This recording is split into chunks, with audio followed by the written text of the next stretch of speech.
Hola a todos, soy Mónica Hacha, dietista, nutricionista y tecnóloga de los alimentos.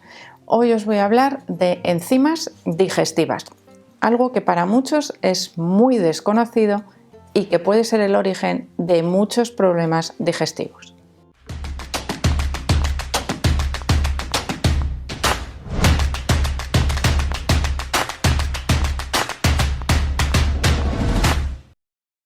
Seguro que os suena, a algunos nos ha pasado y a la mayoría, yo creo que sí en alguna ocasión, de manera puntual, a otros les pasa de manera muy frecuente. Comemos y de repente tenemos una cantidad de gases, inflamación, pero ya no es un poquito de que me molesta porque claro, hoy he comido alubias, por ejemplo, o legumbres. Sino que me pasa con todo tipo de alimentos, cualquier día, no soy capaz de asociarlo a la ingesta de ningún alimento y bueno, mira, se me pone la tripa que casi parece que estoy embarazada. Bueno, en estos casos normalmente se suele hablar sobre todo de disbiosis, de alteración de la microbiota intestinal y de problemas que pueden existir a nivel de la absorción de nutrientes. Pero estos problemas pueden empezar mucho antes por una falta de enzimas digestivas.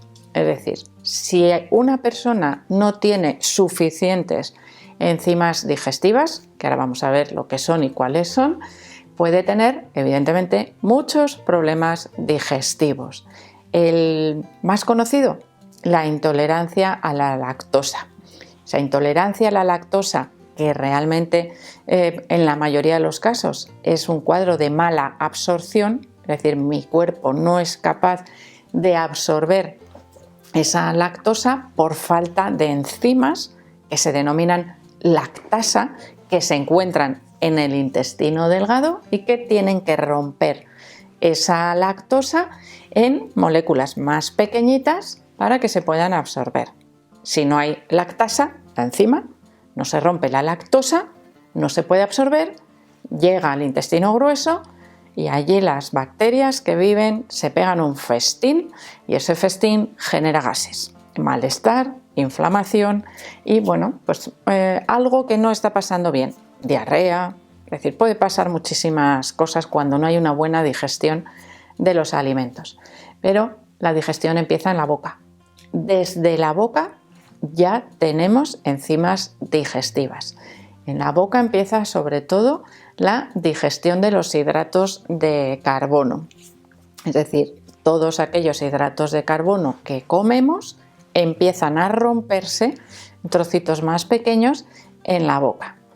Esas enzimas digestivas podríamos decir que son las sustancias que generan nuestro cuerpo que actúan en la digestión, que favorecen que los alimentos se rompan en trocitos más pequeños según van pasando por nuestro tubo digestivo hasta llegar al intestino delgado, que es donde se absorben los nutrientes, esos trocitos pequeños. Por lo tanto, si falla alguna enzima digestiva, ¿qué ocurre?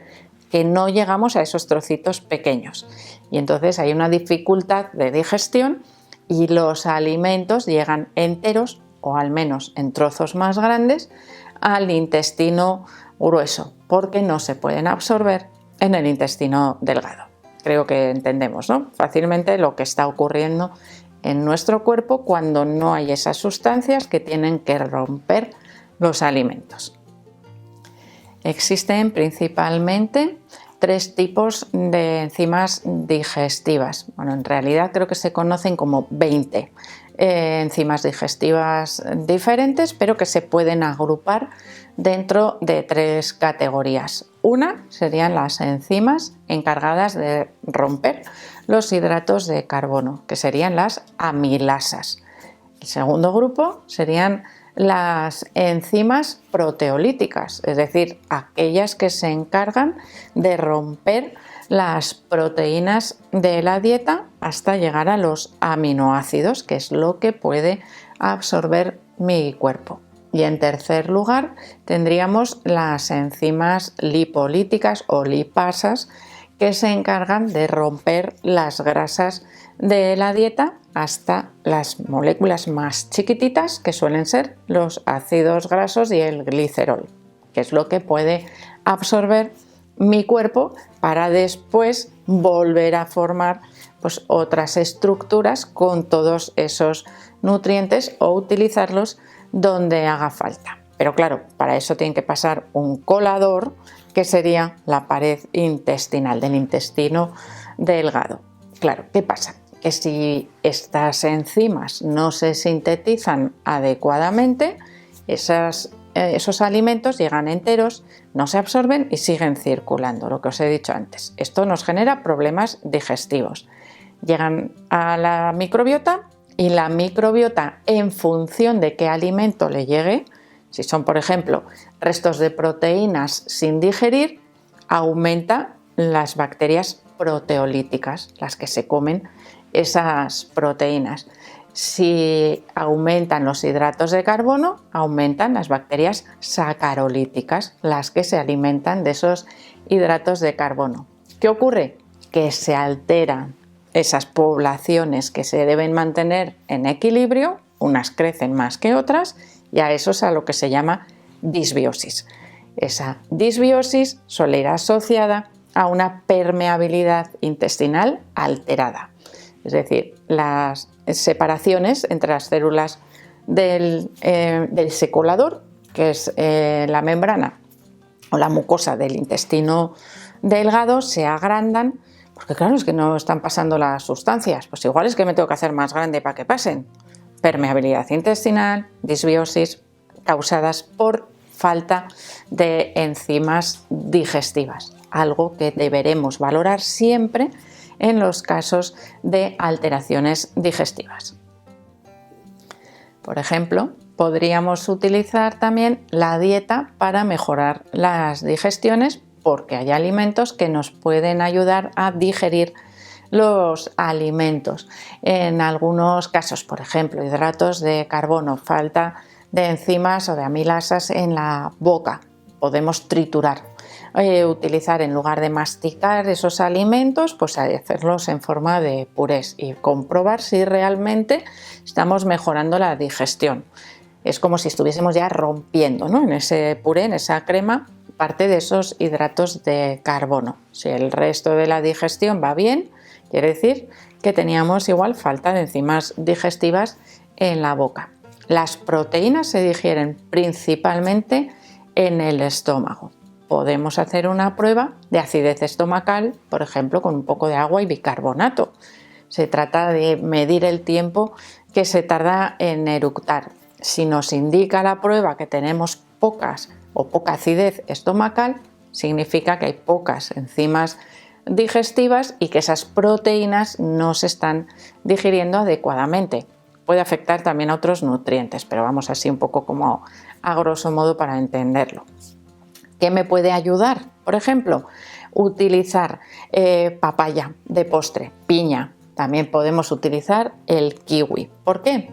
Porque las tres tienen enzimas proteolíticas, es decir, que me ayudan también a digerir esas proteínas. Si yo las como, estoy mezclándolas con el resto de las proteínas de la comida que acabo de ingerir y me está ayudando a digerirlas. Si mejoran mis síntomas, podemos tener ahí un origen, ¿no?, de esa falta de enzimas. Lo mismo ocurriría si tengo una mala digestión de las grasas. Habría que valorar si está funcionando bien la digestión, la digestión de las grasas empieza en el estómago y sigue después en el duodeno con los jugos biliares, jugos pancreáticos. Es decir, puedo tener un problema pancreático, por ejemplo, si no estoy digiriendo bien las grasas, porque no tenga suficientes enzimas. Es decir, vamos a valorar el posible origen de esos problemas digestivos, que podría estar en la falta de esas enzimas. Acordaros siempre, problema de la lactosa, intolerancia a la lactosa, falta de enzimas. Podría ocurrir, por supuesto, con cualquier otro nutriente.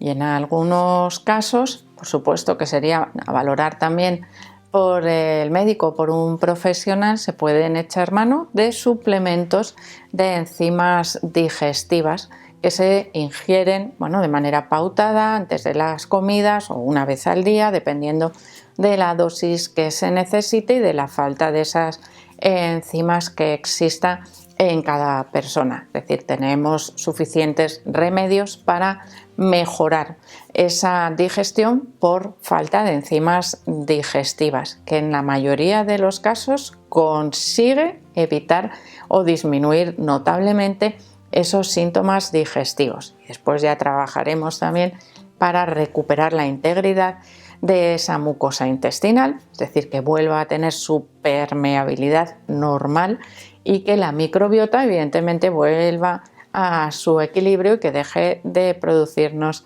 problemas digestivos, pues ese aumento de gases, de distensión abdominal, etc. Bueno, que realmente, como os digo, a veces nos olvidamos de la causa y vamos a tratar solamente la consecuencia, que se podría solucionar fácilmente tratando la causa. Bueno, esto parece como un trabalenguas, ¿verdad? Pero creo que a lo largo del vídeo se ha entendido perfectamente lo que quiero decir, así que espero que lo tengáis en cuenta. Por supuesto que le deis al like del vídeo, no dejéis de suscribiros al canal y espero seguir viéndoos a todos en los próximos vídeos.